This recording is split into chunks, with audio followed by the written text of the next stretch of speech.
Welcome back to Daybreak. I'm Victoria Rubediri. Still in the newspapers, still with me in studio, Kiputro Kirwa, the Deputy Party Leader, ANC, Honorable Daniel Manzo, MP Makueni, and Gabriel Muduma, Political Analyst.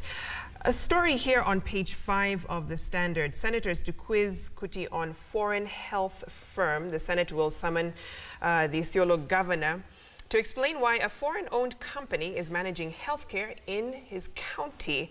Apparently, the Senate Health Committee is questioning him on a 443 million shilling deal entered between the county government and an organization called Living Goods for the provision of community health services in the region.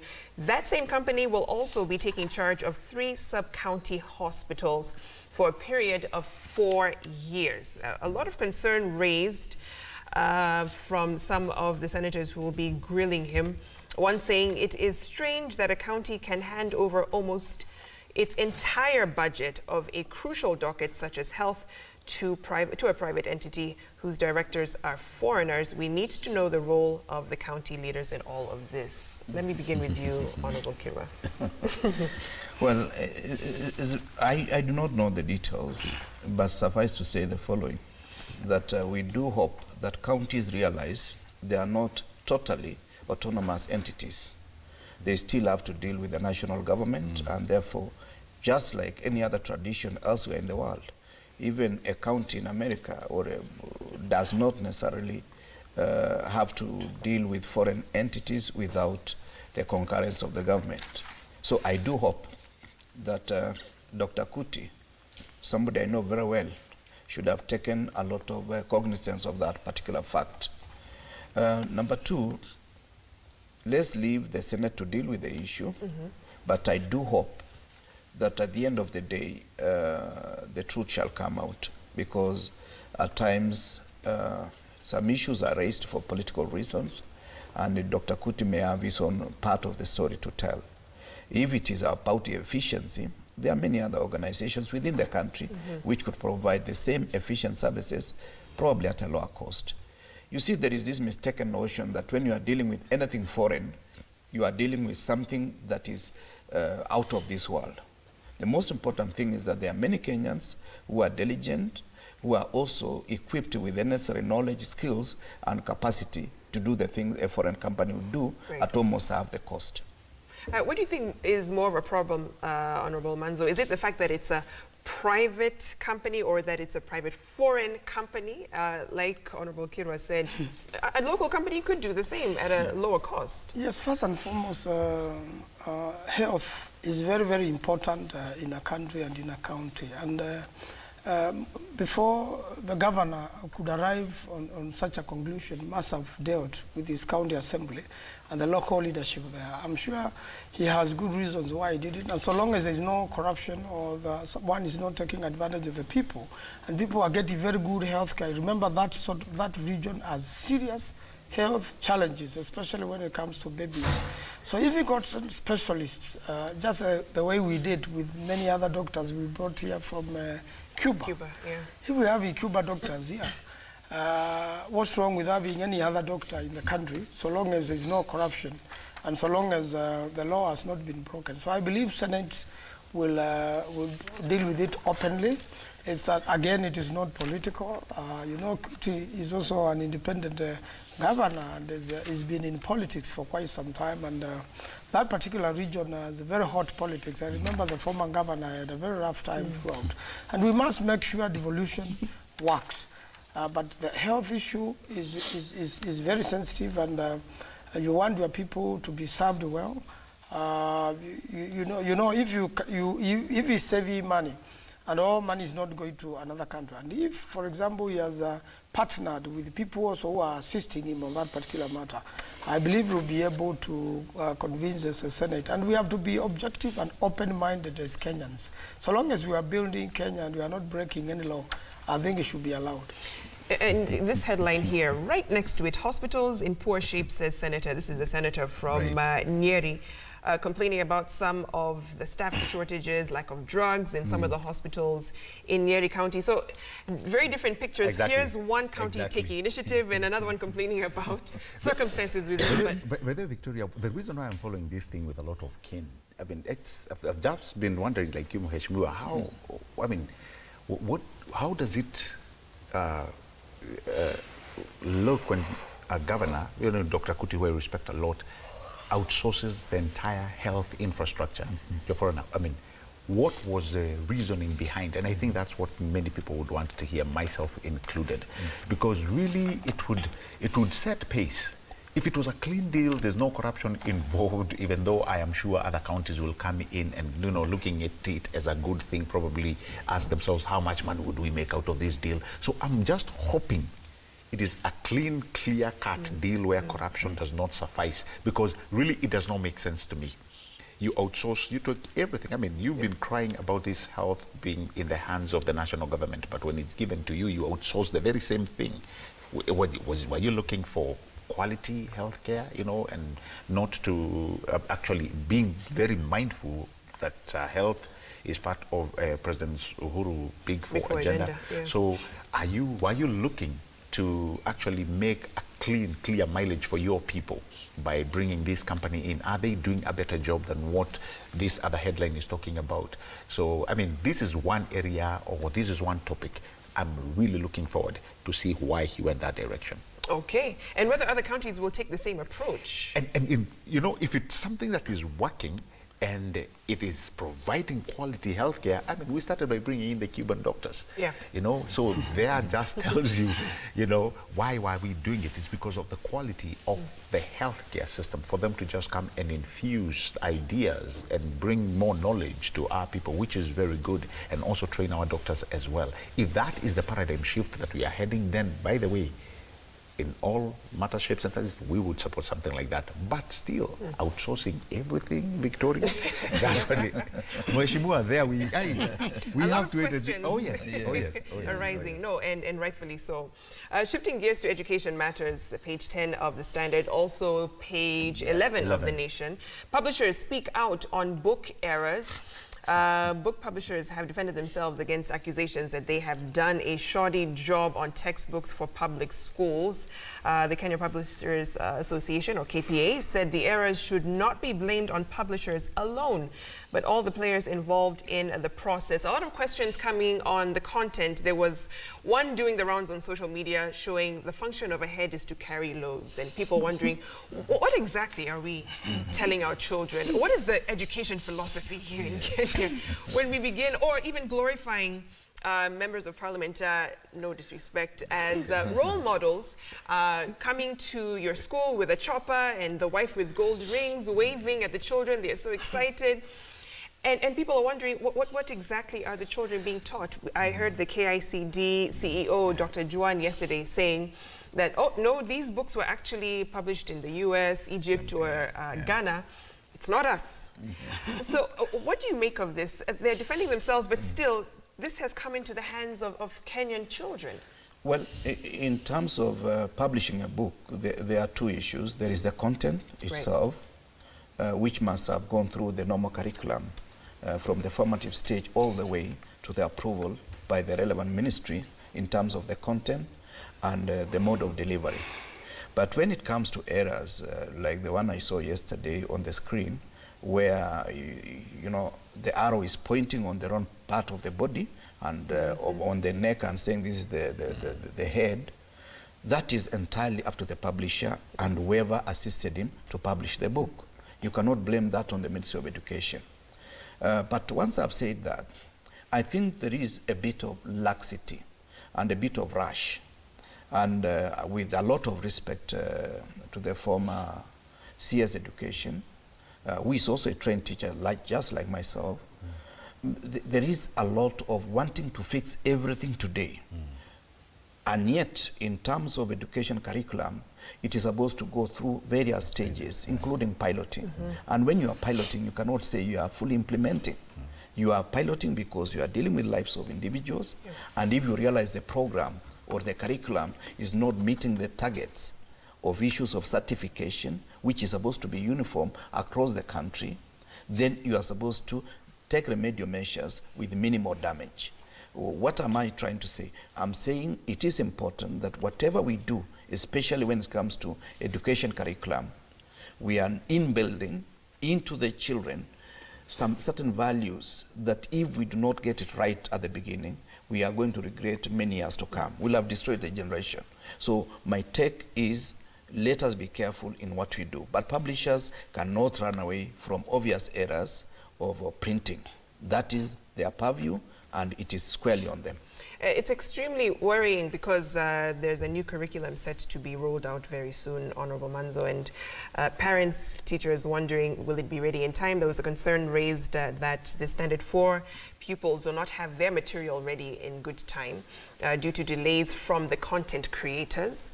But when you see mishaps like this, quality assurance not really guaranteed when it comes to making sure that the content getting into the books and being printed is up to standard for these students. What do you make of that?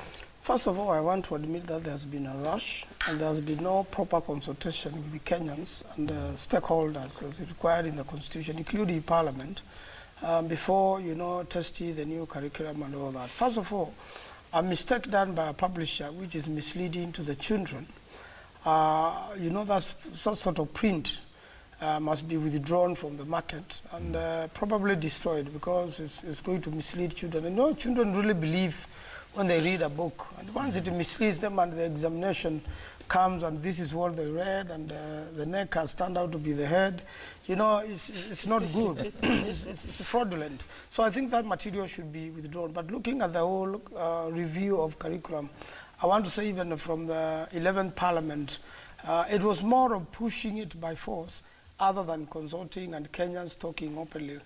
What else in the world do you synchronize it with? 844 has been very successful, although some children found it very difficult, but you will find that 90% of Kenyans have been very good with 844, and it has done very well outside there in the world, and our pupils have fit in very well into other systems. So this system which has been brought today and which is even being piloted and without a clear direction, without a proper law, without following the law, without consulting, education stakeholders, and without involvement of Parliament up to the last minute, I think it's likely to be disastrous. And when it comes to Parliament, I'll oppose it. And I'm sure quite a number of members will oppose it if there has been no consultation and the Constitution has not been followed. So I think there should be no hurry to do everything in a day or two. It has to take a process and proper consultation must be done. And there must be a process of the government recovering this offensive material and making sure that it is publicly destroyed. I don't know what was there before, like Mheshimiwa said, the former CS, but what I know for sure is the kind of multi-sectoral involvement that Ambassador Amina, has put together. And if she continues with that trajectory, where everybody is involved, everybody feels they are part of this new curriculum, then I think it will have a very good positive takeoff. So that it's an encouragement that should be coming from all sectors that are involved in this new curriculum. Having said that, the issue, yesterday I was hearing Njagi, the chairman of of the publishers, KPA, when he said, the issue about the helicopter, and the rings and everything, we want just to encourage the children. I'm like, encourage? How are you encouraging? Children to see a helicopter and rings. I thought that's not the encouragement I'll be looking for. What I'll be looking for is to encourage them to be successful in their own right. You see, for far too long, and I think this is where we are getting it wrong. I remember what my professor used to tell me. We cannot all be rich, but we can be successful in whatever we will put our minds into doing. So these are pushing kids that helicopters and material things, that's the epitome of success. I think we are doing it wrongly when most of the time it's supported by people who are publishing these books. Albeit the fact that you're telling us some of these materials came from another country. Because sometimes I was also looking, would there be a Kenyan publisher? How would it pass all the various stages for it to be printed? And you're looking at it like, no, this is not right. There was actually one that was actually carrying very bad you know, material, almost of a sexual kind of, and many people actually saw it. I saw it on social media. I was like, no, this cannot be Kenya, because I don't believe how it can pass all these avenues before somebody flags it up. But then again, if we are thinking in the terms of our very good chairman, then I don't think that really sets a very good precedence. What we should be talking about is what teams have we set into place to look into these materials before they are published. Nobody can tell me that at this age, at this era of, like they say, guided missiles and unguided missiles, you can actually print books with errors. Where are you in a hurry to go to? Where are you running to? I mean, this is our children we are talking about. Yeah. So before you publish something, let it go through the various stages where you have people sitting in to look at the content, where they look at the errors and the mistakes. And, you know, really when you're bringing something out to the market, let it have the kind of, you know, the kind of weight that we'd all like our children to see. So I think the issue about Heshmu, about running and moving quickly, that I think need to be looked into. Yes, and I need to talk about this helicopter thing, because I think it's totally misconceived. First and foremost, like now the members of parliament we have and Senate, if you ever see members once in a while hire a chopper, they pull resources, you know, so that it becomes even cheaper than using your own vehicles, depending on where you are going and for what function. And in fact, not even very many members of parliament use choppers as such. But during the campaign period, some people put in resources, like if you are comping a county, or you have, it's not a daily thing, it's not a lifestyle, it's a very expensive thing to hire an helicopter. It costs about $1 million shillings a day. Wow. And if you see somebody spend $1 million shillings a day, they have, it means that they may benefit more out of it, or whatever they're investing in must really be worth it. It cannot be a seat of parliament or senate. You will not recover the expense. So and there are very few Kenyans who can afford that, and I think it's also good to inspire children so that one day they can work hard and look forward to own an helicopter. And things like that. You can inspire them. Yes. To own a yes, they should feel very much inspired. One day. You know what I want to inspire my child or my children is like the direction we are heading. When you look at, we were talking about CS education. Yes. When we were talking about somebody who's calling a consensus on so many things, like the exams. The exams you're talking about. Yes. That's a consensus we need. And like you can see, it's the whole of this week, much more if you looked, we've had so many meetings, multi-sectoral, which are addressing an issue we all feel is important. So here you have everybody wanting to pitch in to ensure that our children receive or know what they are going to sit in their exams without all this craziness happening. And so when it comes out, let them know that, you know what, you don't really need to have a helicopter. And that's you need to work hard. Working hard. I've never owned a helicopter in my life. But you see, when you're telling them, work hard and create employment, build solutions, be the best doctor you can be. Yes.